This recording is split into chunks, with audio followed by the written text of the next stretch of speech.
What's good, Hardwood Nation? I'm Athens reporter Clay Benjamin here at South Gallia High School, where the ladies of the TVC met up for a little tune-up action before the season starts next week. Today, the Athens Bulldogs took down the Federal Hawking Lancers 34-11.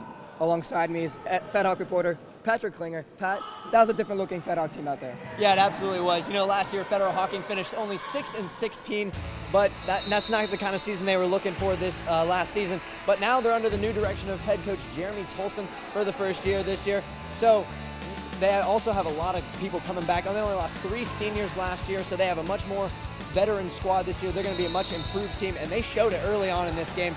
They hit Megan Thompson hit an early jump shot from the high post at Destiny Taylor. She knocked down a 3. They were up 5-1 early in this game, but then, you know, Athens, they were the superior team in this one. They really took over. You're absolutely right, Pat. The early deficit is something the Bulldogs did not face too much of last year.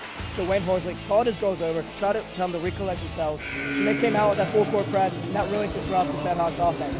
They went out for the rest of the quarter on a 16-2 run, and they carried that full court pressure into the second quarter. Yeah, you know, and Federal Hawking, they turned the ball over a lot. Jeremy Tolson, he told me earlier this year that he really wanted to get an up-tempo pace going and get the girls out and running using that young talent that they have. But you got to take care of the ball when you're playing that way, and that is something that they were not doing in this game.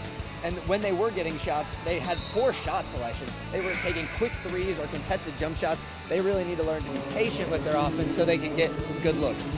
One thing that really worked for the Bulldogs was their rebounding. When they missed a shot, they got the rebound, reset up the offense, ran a play, and got really capitalized on their second chance points. Oh, we looked okay. You know, it's just 2 quarters of basketball.